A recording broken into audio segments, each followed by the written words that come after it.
Hello and welcome to Versus.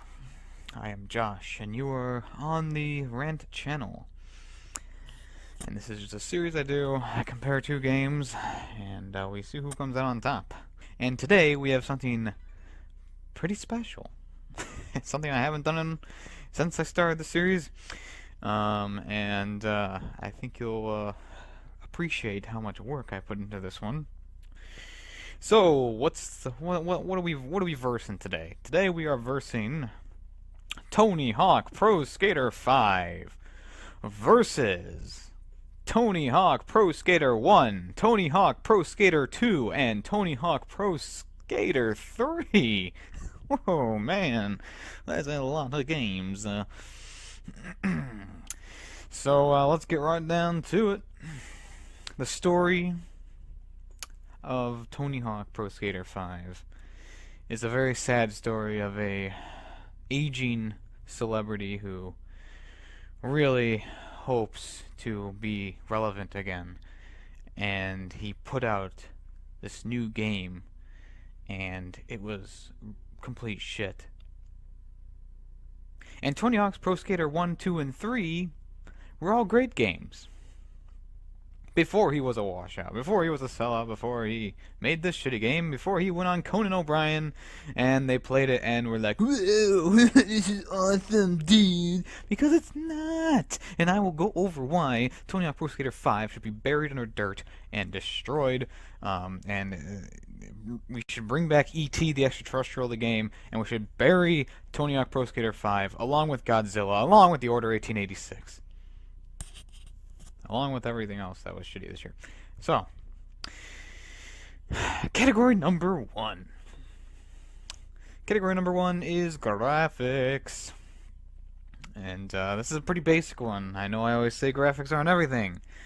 But when graphics are so bad, you have to account for them being in your rating system.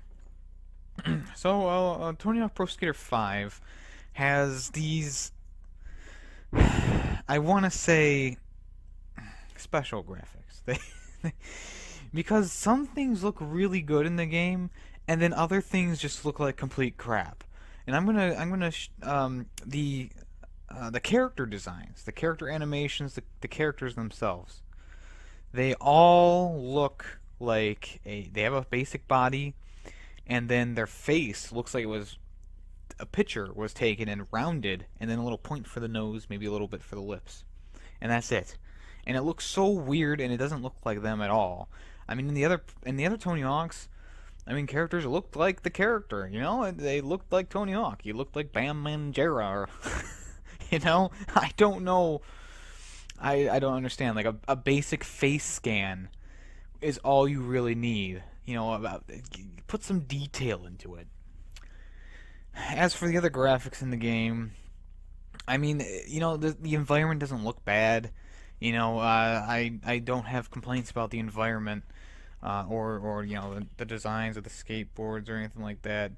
I feel like they did a good job with those things, but for the most part, the biggest thing that just is just it blares right in your face is this terrible looking character, and you're playing as them. As for the graphics with the first three Tony Hawks, you know, they were good for the time.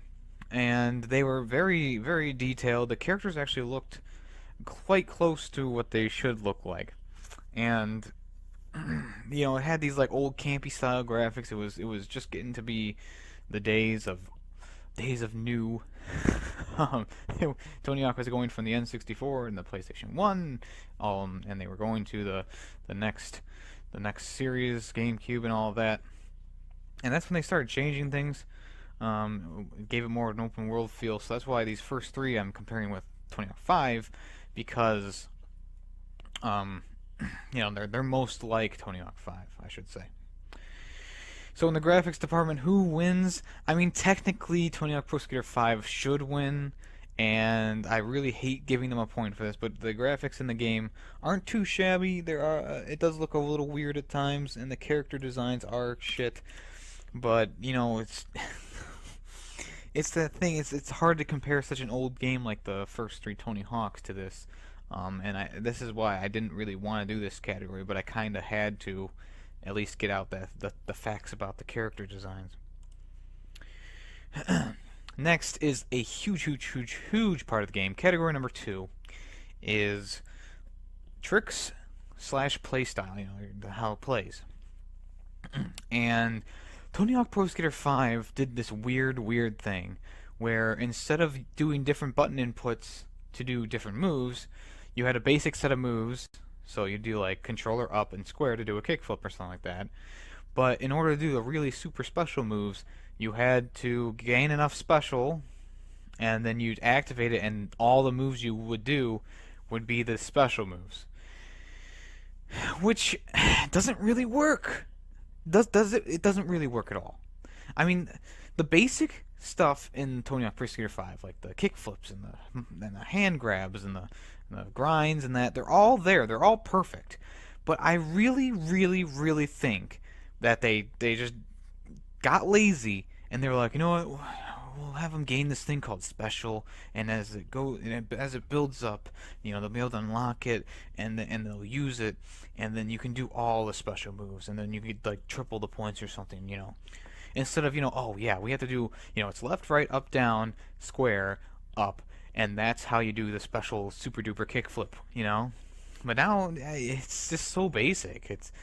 It's annoying because you'll be doing tricks and you're like, oh, I guess I'll use my special, and you're using a character you don't know, and all of a sudden they're what's it called, the melon or the indie nosebleed, all of a sudden those are completely different and you don't have enough room to do them, and you crash and burn. And if I just knew the combination to a really special move, I could use that instead. And the playstyle for the game, it's so glitchy.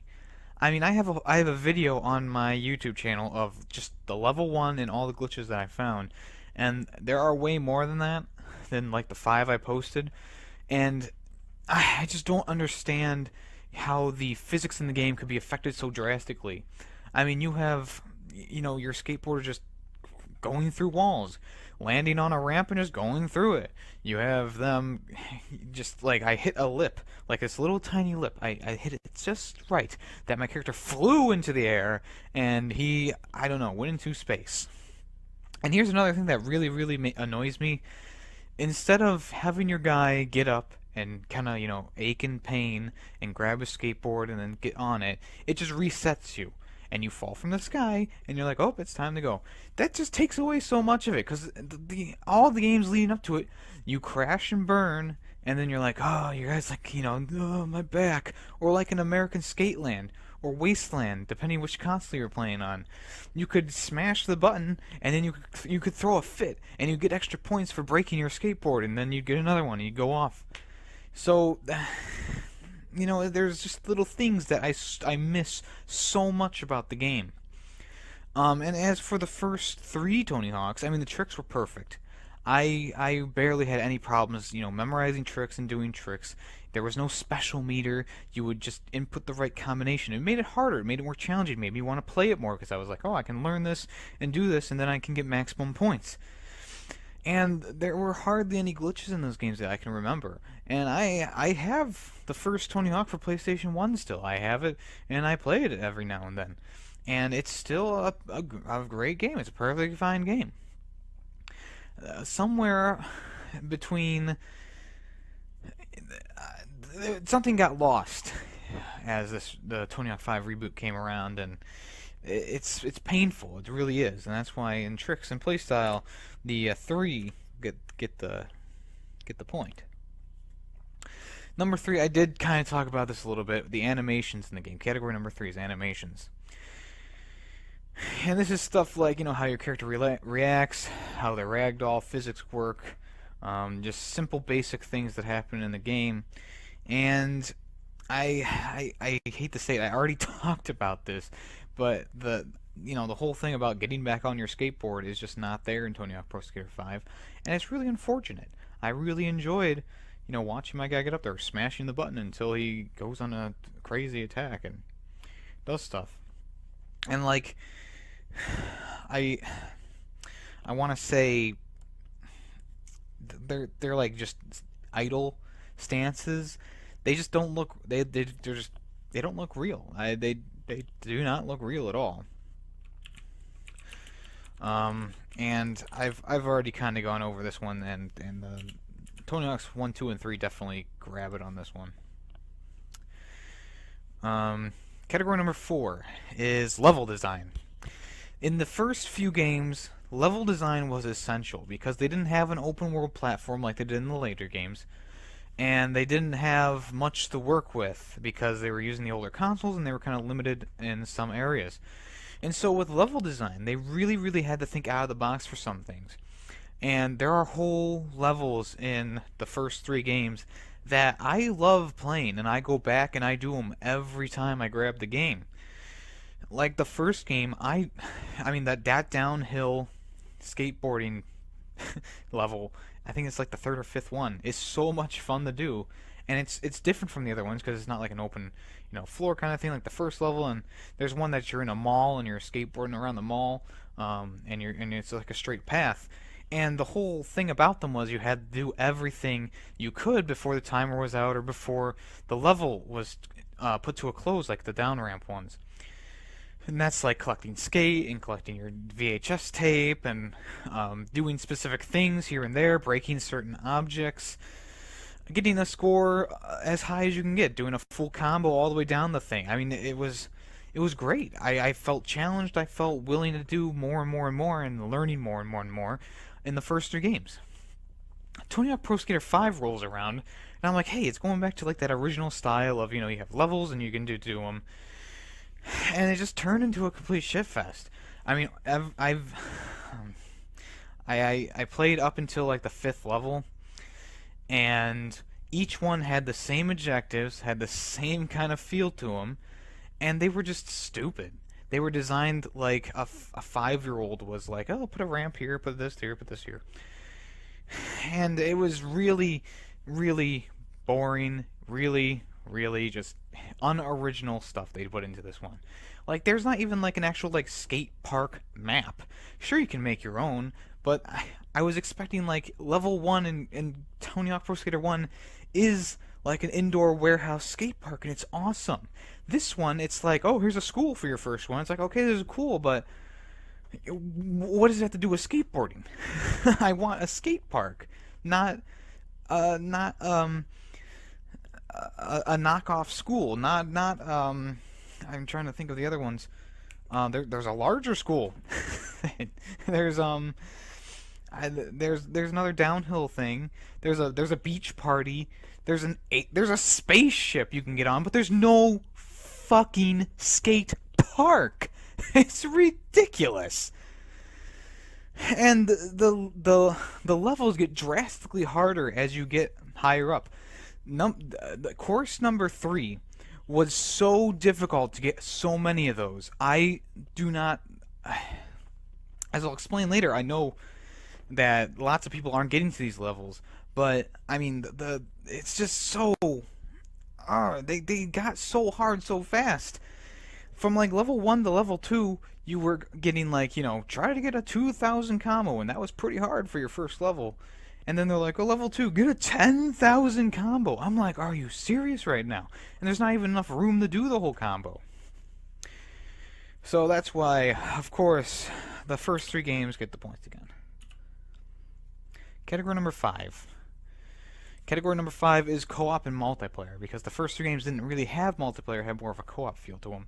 Well, actually, they had co-op, not co-op feel. And the first 3 games had wonderful co-op. You could do anything from free skating to graffiti, which was my favorite game mode.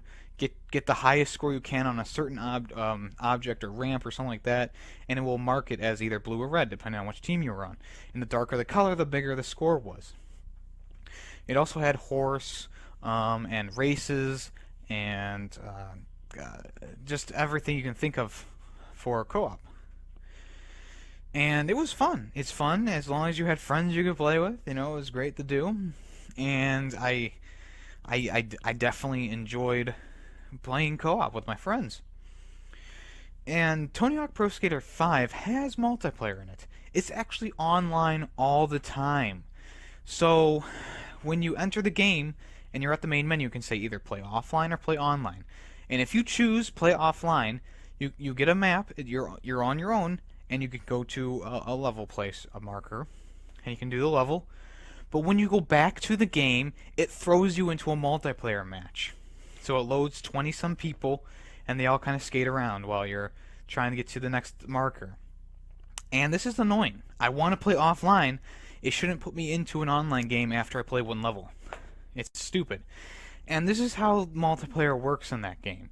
You load up the map, you load in all the people. It takes about a minute. You skate to an objective marker, or you can hold down the D-pad, and you can choose a mission. You have to load the mission, reload the level, and then you can play the mission. And if you fail the mission, you can retry it, and what it has to reload the map, reload the mission. Takes about a minute. You get to retry it, and then as many times as you need to retry it, then it throws you back into the main menu. I'm sorry, not the main menu, the main area for multiplayer, and you have to load the map, you have to load all the people, and you have to connect, and then you get to go and find a different marker. And this whole thing with missions, quote-unquote missions, it's so annoying. You have to go to each mission, you have to select each mission. Just put everything on the map, like you did originally. Have objectives, have missions, have the skate, have the VHS, have, and it's not like getting to the skate and the VHS and the, whatever. They aren't hard. They aren't difficult at all. They're in the obvious places. In the first level, there is a giant tower on one side of the map, and you're like, of course there's going to be a CD up there, and if you go up high enough, you can see it's right there. Or there's like a giant grind section at the top of the other end. It's like, oh, okay, there's definitely a VHS tape over there, and you go and get it. It's just so blatant, so obvious. And the multiplayer is really, it's just not worth it at all. I I cannot tell you how stupid it is to be trying to skateboard and do combos and kind of learn how to play the game, and you just have millions of people just kind of like riding around, slapping you. It even says, you were hit by, Crazy Dave. It's like it didn't do anything to me, didn't mess up my combo. It just says, you got slapped by Miss Prissy 557. It's like, really? Who cares? Don't put that shit in the game if it doesn't affect me. Let me turn off the people. Keep it online, but just let me make them invisible.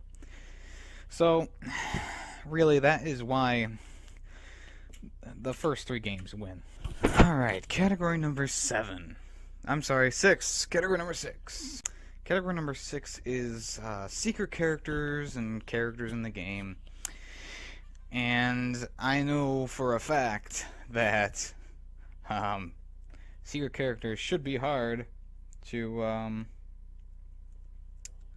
acquire, to find, to get, etc., etc. Well, Tony Hawk's Pro Skater 5 lets you unlock Lil Wayne right off the bat. So you can be playing as Lil Wayne right away. There's one other character in there from King's Quest. I forget his name. That was a bold choice. It's kind of like a not really known game, King's Quest, but hey, they decided to slap him in there, and I mean it's an okay choice, but I mean he really doesn't have any special moves that make him any different from everyone else. Like back in my day with Tony Hawk's Pro Skater 1, 2, and 3, I mean you had like Boba Fett, you had Darth Maul, you had Spider-Man. You had what was that one guy? I forget. There was another guy. There was like a robot. I know there was a robot, and I know these characters were cool. They were fun. They had all different sets of moves. You could play as any one of them that you wanted to once you got them unlocked, and they were fun. They were awesome. I mean, Darth Maul had like this. He would use his double-bladed lightsaber, and he would do tricks with that. And Boba Fett would use his jetpack, and Spider-Man would use his web powers, and I mean, there's so much lost potential in the Tony Hawk series now with Tony Hawk Pro Skater 5. Like, yes, Lil Wayne was a cool kind of idea. I know him and Tony Hawk are buddy now, I guess. And yeah, the King's Quest character was kind of like they probably bought their spot into the Tony Hawk game because they obviously did not have enough money to produce this game. Um, and it's just two characters though. There's no one else. I mean, okay, there's other characters, but there's no more secret characters. That's just two characters. The other characters in the game are, I mean, they're just unknown. They're unknowns. I do not know any of these people other than Tony Hawk, and it's weird because like in the older games, I knew some of those guys like Bam or Jera and Tony Hawk and all their little friends. I mean, you kind of knew them. But these people, I have no clue who they are, and you can play the little video that kind of introduces them, and it's like I still don't really know who you are. I can kind of see you did some cool moves, and yeah, you got some sponsors, but speaking of sponsors, they blur out most of them. The people who were not officially affiliated with Tony Hawk got blurred out. So like I think Monster, Hothead, there's just a bunch of just blurred out images on these film reels, and it's like if you can't pay the extra like $5 to use their little logo, and because it's a little tiny logo on this guy's shirt, just don't put that footage in there. Get something else. Like they have to blur out the skateboard as he's doing a kickflip. Well, the stupid thing is you can tell what it says as it flips around, and then it blanks it out, and then before it flips back, you can still read what it says. So they did not do a good job with it either. It's just annoying. It's stupid, and really oh jeez. So that's why Tony Hawk's 1, 2, and 3 get the point again. Category number 7. Category number 7 is, like always, overall satisfaction. It's the tiebreaker. Oh, this one doesn't need a tiebreaker. But I mean, overall, I'm satisfied with the first 3 more than the 5th. Like, there was no reason to put out the 5th one if it was going to be like this. And they obviously did not play test it well enough. They obviously did not put enough effort into it. Tony Hawk obviously just needed a paycheck. I don't understand. And the thing that annoys me the most about this game, no, it's not the gameplay, it's not the shitty characters, it's not the glitches, it's the fact that they go on a TV show, Conan at Night or whatever it's called, Conan O'Brien. They go on the fucking show, and it's called Clueless Gamer that they made this, for. And they're playing, and they're like, whoa, yeah, look at this, whoa, I'm doing a kickflip. It just annoys me so much that they would give us gamers who are real gamers this shit, this fake performance. And they're like, oh, we're having so much fun. That just makes us look stupid. Because then people go, oh, they bought that shitty game? Whoa, these gamers must be idiots. It's just... It's so annoying. And I know I was talking to my friend the other day at the comic shop, and I was complaining about Conan O'Brien doing Clueless Gamer, because he did one for Fallout as well. And I'm like, this just gives us a bad name. He's like, well, I don't know. It's not really, it's just a little shtick. I'm like, yeah, it starts out as a shtick, and then it becomes, TV series of just stupid people playing video games, and then it becomes, YouTube videos and mass-marketed products of, here's the Clueless Gamer. It's annoying, it's stupid, and that's why in overall satisfaction, I definitely gotta give it to the original games. So as we stand here, Tony Hawk Pro Skater 5 only got a point for graphics, barely got the point for graphics, I should say. And then the rest of them are Tony Hawks, the original Tony Hawks. So that's that. This was a very, very adrenaline-inducing thing to do. I'm gonna be posting a review on my main channel this week as well, which I'll probably get even more amped up because I'm just talking about a shitty game. And in the realm of shitty games, I mean, Tony Hawk Pro Skater 5 is just a shit game. So, You know, there's an HD remake of the original game. I'd suggest going to get that instead of Tony Hawk's Pro Skater 5. I don't think it's on PlayStation 4. I know it's on PlayStation 3. That is definitely the way to go.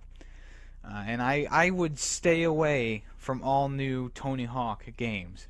Skate games? Hey, you might still be able to get some enjoyment out of those. I mean, the Skate 3 was pretty good. So a skate game, yeah, sure. Skate 4 comes out this year, maybe. I'd probably snag that. But Tony Hawk Pro Skater 6? Hell no. I am not touching that. And I hope that they learn their lesson from this game. Because sales are obviously not up. Sales were probably down as far as you can take them. I guarantee it. I was probably one of the only people to buy the game.